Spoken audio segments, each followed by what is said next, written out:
Clasificación B, bajo supervisión de un adulto.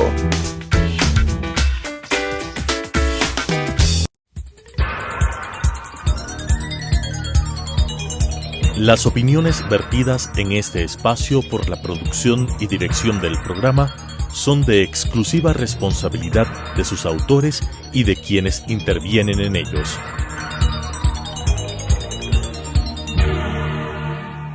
Telesucesos Canal 29 presenta Enfoques, pensamiento libre y crítico.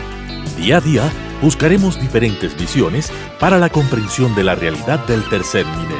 Enfoques, un espacio que une noticia, análisis y opinión. Bienvenidos. Gracias por estar con nosotros una semana más aquí en Enfoques. El día de hoy tenemos como invitada a la doctora Mónica Vanegas. Ella lidera la Fundación Haciendo Ecuador y con ella queremos hablar sobre qué pasó con la participación política de la mujer en los comicios de febrero, del 7 de febrero. Mónica, ¿cómo analizar la participación de la mujer? ¿Cuántos escaños han conseguido o hemos conseguido en la Asamblea Nacional? ¿Cuándo tendremos esta sociedad equitativa y equilibrada del 50-50? ¿Cómo vamos avanzando este proceso? ¿Y cómo realmente funcionaron las elecciones que se cerraron en febrero 7? Seguimos pendientes de los resultados, pero aparentemente ya tenemos el panorama completo en lo que tiene que ver con la Asamblea Nacional. Muchísimas gracias por la entrevista. Gracias, estimada Claudia. Bueno, realmente los resultados que obtuvimos están muy por debajo de las expectativas. Apenas hemos logrado mantener el 38% de participación de mujeres en la Asamblea Nacional, igual que en el 2017, donde se eligieron 51 mujeres, ahora serán 52 mujeres frente a 85 hombres. Nosotros creemos que la iniciativa de la reforma electoral de exigir que las mujeres encabecen listas es muy buena, pero claro, apenas la obligación era de un 15%, ¿no? Sabemos que en el 2023 será el 30% y esperamos ansiosas del 2025, donde sí será obligación el 50%, porque nos hemos dado cuenta que la reforma es viable, pero claro, esta parte progresiva todavía nos impide llegar al 50-50, que es lo anhelado y lo que debería ser justo y legal en una asamblea nacional.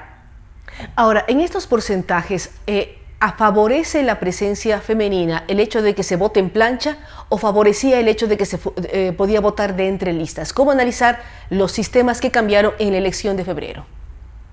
Bueno, yo creería que la reforma que realmente nos puede beneficiar es la obligación de liderar las listas, de encabezar las listas, porque cuando había voto preferente o voto abierto en lista desbloqueada, se suele pensar que los ciudadanos optan por votar por hombres, ya sea de distintas tendencias ideológicas, de distintos partidos políticos, en distinta ubicación, pero de entre varias listas optan por votar por los hombres. Cuando uno vota por una sola organización política y que es obligación mantener el 50% hombres y el 50% mujeres en alternancia, secuencialidad entre suplentes y principales, está obligatoriamente votando por la mitad hombres y la mitad mujeres. Entonces, parecería que esto favorece. Sin embargo, insisto, lo que realmente es positivo es que las mujeres encabecen las listas. Por ejemplo, de los 15 curules a nivel nacional, 8 serán hombres y 7 serán mujeres. Pero tenemos dos mujeres jefas de bloque. O sea, los dos bloques de los bloques más importantes están liderados por la señora Pirina Correa o por la señora Vilma Andrade. También es interesante ver que 2 mujeres serán jefas de los bloques más importantes de la Asamblea. Sí, efectivamente eso es importante. Recuerden que a nivel provincial el factor negativo es que lamentablemente el país está muy fragmentado. Hay muchísimos movimientos a nivel local, a nivel provincial, con sus propias listas. Muy pocos hicieron alianzas a nivel nacional. Por eso es que tenemos bastantes ciudadanos desconocidos en la nueva Asamblea Nacional, por lo menos no conocidos a nivel nacional. Seguramente serán conocidos en sus localidades, pero claro, claro, ahí también tenemos que ver que solo algunas listas estaban encabezadas por mujeres. Por ejemplo, en el exterior se eligen 6 asambleístas, 2 son mujeres, 4 son hombres. Hablemos un poco del Parlamento andino, que se eligieron 5, ahí habrá 3 mujeres y 2 hombres. También nosotros hemos hecho una veeduría y un monitoreo de acuerdo a las organizaciones políticas. Podemos decir también quiénes tendrán más asambleístas y quiénes han cumplido con ese principio de paridad, aun cuando, digamos, no es obligatorio en el 50% como esperábamos, ¿no? Un tema que hay que comentar precisamente son los 16 binomios presidenciales. No era obligación la paridad, pero como hemos visto, por voluntad no lo hacen. Efectivamente hubo una candidata a la presidencia, 9 a la vicepresidencia, y la mayoría de binomios repitieron el formato hombre-hombre, dejando de lado cualquier posibilidad de que participe una mujer. Para las siguientes elecciones va a ser obligatorio que sean hombre-mujer, es decir, que existe esta combinación de paridad que Mónica Vanegas menciona. ¿Esto corre desde el 2023 o desde el 25? ¿Desde cuándo corre el tema de que igual para alcaldías, para prefecturas, exista la presencia de cabezas de listas o de candidatas a la presidencia o a la alcaldía o a la prefectura que sean mujeres específicamente, ya no esta dualidad que a veces se presenta? Veíamos en las elecciones anteriores una gran cantidad de candidatas a la viceprefectura, pero no tantas a la prefectura. Bueno, ya desde hace 2 periodos es obligación elegir binomios paritarios en prefectura, viceprefectura, lo cual es positivo. Recordarán que hace 2 años tuvimos gran cantidad de acciones de protección impuestas por las concejalas que exigían ser vicealcaldesas, de acuerdo a lo que decía el artículo 317 del COTAD, que, como hemos visto, jueces con la misma formación jurisprudencial, con la misma aplicación de la ley, algunos optaron por favorecer con esta medida y otros decidieron totalmente lo contrario. La palabrita, si fuere posible, que esté en el artículo 317, la frase "si fuere posible", realmente fue interpretada de distinta manera. Entonces tenemos algunos cantones con vicealcaldesas y otros no. En ese mismo momento que se producía esta situación en el país, hablo del 2019-2020, muchos alcaldes también lideraron el pedido a la Asamblea Nacional de que haya la reforma para el 2023, de que sean los binomios paritarios. Ahora tendremos que elegir a alcalde y vicealcaldesa, o alcaldesa y vicealcalde, lo cual es importante porque, por un lado, se visibiliza la presencia de la mujer política, hay representatividad, pero además también quien opte por ser vicealcalde o alcaldesa tiene al lado una persona en su fórmula, en su binomio, que podría ser afín y leal, ¿no? Que es lo que también se busca en política. Entonces me parece que fue una buena decisión y esperamos también en el 2023 tener mayor cantidad de concejalas y de vocales de gobierno parroquial, en vista de que es obligación liderar el 30%. Ahora, Mónica, ¿cómo lograr apreciar la participación de la mujer? ¿A qué me refiero? No que nos pongan, porque ahí nos incluimos las mujeres, como relleno o como obligación de rellenar una lista por el tema de género, sino más bien pensar en las capacidades. Siempre hemos luchado nosotros por un mundo equitativo, equilibrado, pero en donde se busquen a los mejores, hombres o mujeres. ¿Cómo ir apuntalando esto y que no se busquen rellenos, que a veces uno mira ciertas listas o ciertas mujeres lamentablemente se sienten como relleno porque en el momento de una campaña no las toman en cuenta o en el momento de una administración no las toman en cuenta? No es el ejemplo de las Cortes, en donde ponen su currículum, ponen sus capacidades, ponen su formación para concursar por un cargo en las Cortes, sino en las listas a veces hay un problema y a veces eso nos genera problemas como mujeres, porque no se aprecia la capacidad, sino más bien se pone por el tema de ser mujer y no por sus capacidades. Bueno, realmente creo que muchas mujeres sintieron que fueron relleno de lista cuando se les ponía a la mitad o al final de la lista solamente para cumplir la reforma electoral, pero claro, poca importancia o poco protagonismo tenían dentro de la campaña. Yo creo que el mérito no es cuestión de género, creo que hay elementos buenos y malos, tanto hombres políticos como mujeres políticas. Pero el problema, Mónica, es que cuando un hombre se equivoca con nombre y apellido. Cuando una mujer se equivoca, dicen las mujeres se equivocaron. ¿Cómo avanzando en esos procesos? Así es. Yo creo que ahí sí tienen razón muchas expertas expertas en el tema cuando dicen que a las mujeres se les exige el doble y se les perdona la mitad.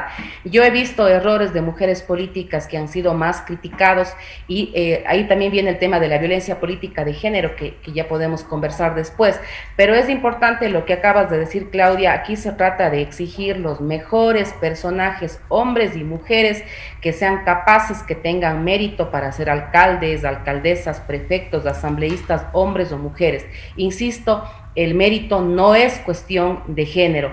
Que ser mujer, que decir que soy mujer no me ubique en una posición si no me lo merezco, pero que tampoco el hecho de ser mujer me impida estar en una posición que sí me la merezco.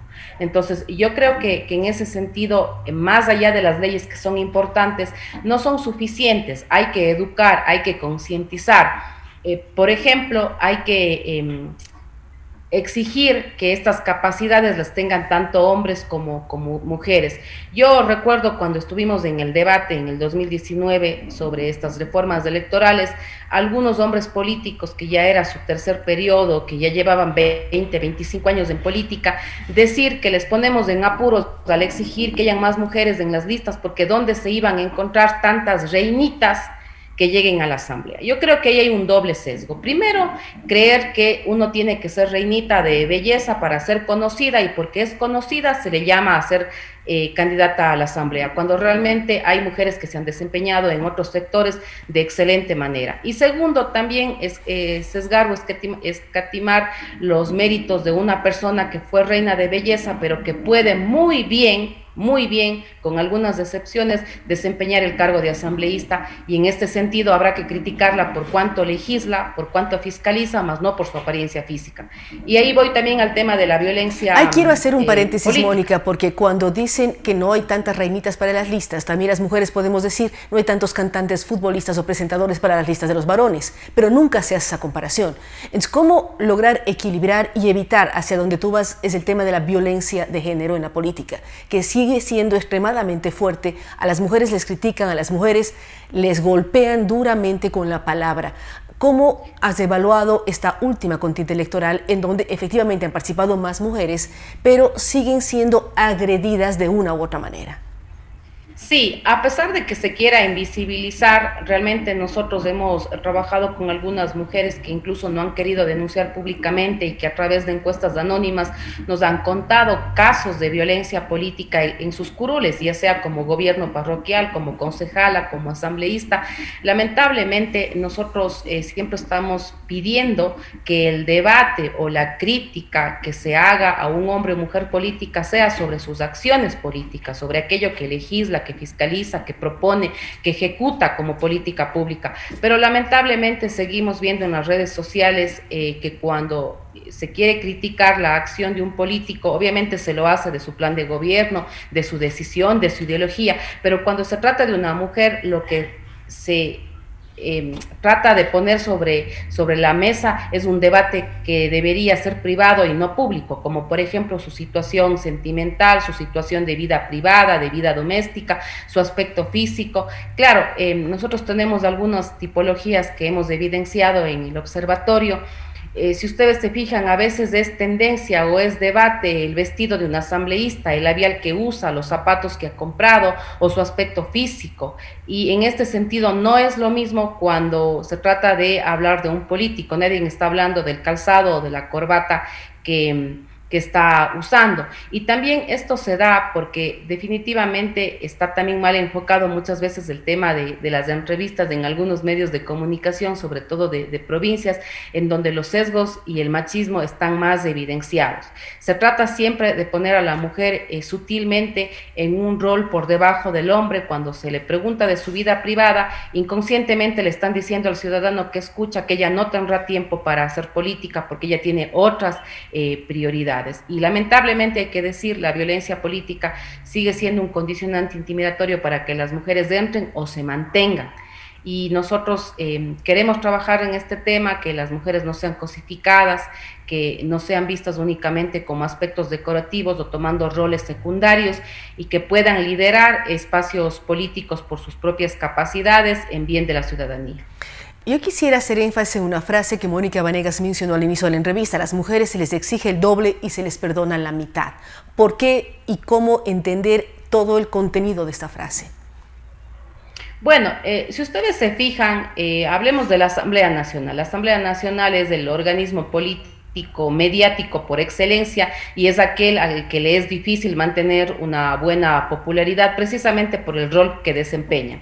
Aclaro aquí, por ejemplo, un ejecutivo tiene más ventaja de tener popularidad porque ejecuta política pública, pero la ciudadanía por lo general en todos nuestros países no entiende el rol de la Asamblea Nacional, que es el de legislar y fiscalizar, y lo ve como algo que no le aporta porque no es un puente, no es una casa, no es una carretera. Entonces, en este sentido, la Asamblea tiene las de perder cuando se trata de popularidad, y más aún cuando vemos la nuestra que está embarrada por casos de corrupción. Voy al punto. Si ustedes se fijan, y esto hay que decirlo, en el caso de los diezmos, había una lista casi pública de 35 asambleístas que estaban acusados de este tema de corrupción, que es lamentable. Pero si ustedes se fijan, únicamente las mujeres fueron destituidas. Creo que el hecho es totalmente malo, es un acto de corrupción pésimo, sea hombre o sea mujer, pero sí nos queda un poco la duda o la intriga que sean solamente mujeres las que han sido destituidas por este acto de corrupción, cuando sabíamos que había una lista en la que también estaban hombres, en este sentido. Y creo también que es importante decirlo. Hay un caso que ya se hizo público, estimada Claudia, de Sofía Merino, que fue candidata a la vicepresidencia por el partido Avanza, que ella está justamente recibiendo muestras de solidaridad en las redes sociales. Un Twitter de un conocido personaje político en la que se dice que se le habría escogido para ser binomio porque tuvo una buena relación con un asesor del presidenciable, siempre creyendo que las mujeres necesitan el favor de haber tenido algún tipo de relación con un hombre poderoso e influyente para poder ser candidatas, ¿no? Pero en el caso del hombre seguramente sí tenía mérito porque tiene unos cuantos títulos o una cuanta trayectoria política. Esas son las cositas que a veces nos parecen cotidianas o domésticas, pero eso es la violencia política que estamos cotidianizando y que impide que las mujeres puedan liderar mejor este país. Además generan barreras. Las mujeres tienen miedo porque saben que su mundo privado, y además crean una serie de chismes y de mentiras en torno a las mujeres que a los varones no les crean. Ahora, ¿cómo trabajar, Mónica, para que las mujeres no repitamos esos temas? Porque muchas veces las mujeres son las que más critican a las mujeres y las que más recogen ese tipo de chismes. Sí, yo creo que eso es algo que hay que poner sobre la mesa, estimada Claudia, porque realmente siempre se nos pregunta si acaso son las mismas mujeres. Primero, dos cosas. En las redes sociales, cuando se insulta, la gente cambia su nombre, inventa su fotografía, hay troll centers, hay bots, es difícil saber si es un hombre o una mujer.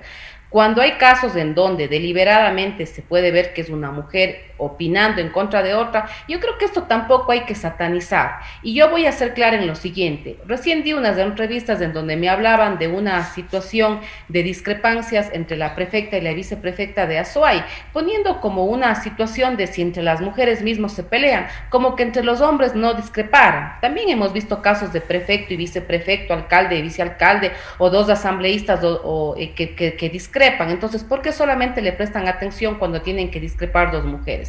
Yo creo que en este sentido también hay que repetir algo que fue una frase de Viviana Ido, representante de ONU Mujeres, que yo ya la hago mía.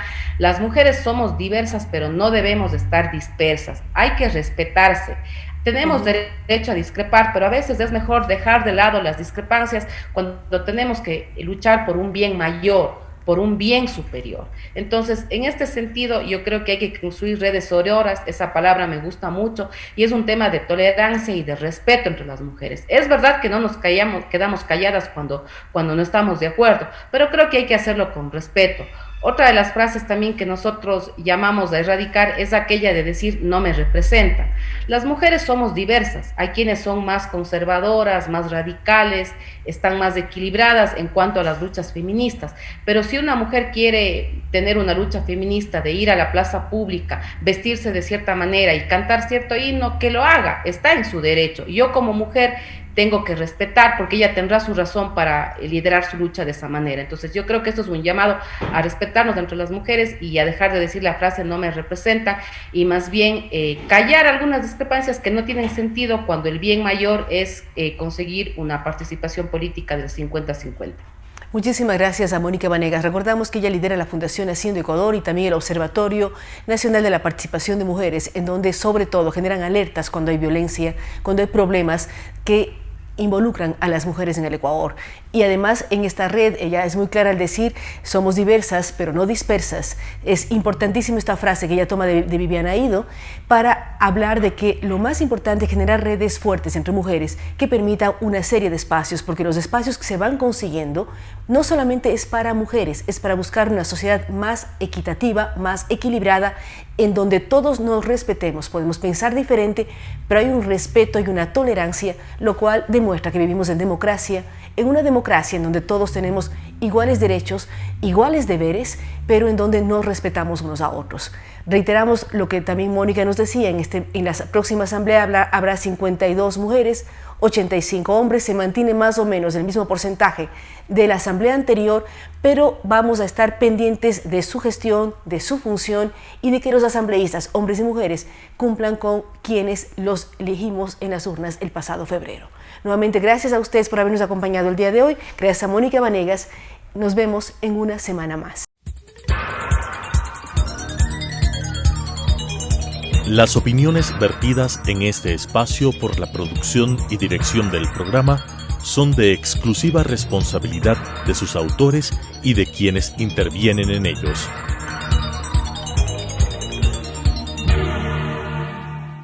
Telesucesos Canal 29 presentó Enfoques, pensamiento libre y crítico. Día a día buscaremos diferentes visiones para la comprensión de la realidad del tercer milenio. Enfoques, un espacio que une noticia, análisis y opinión.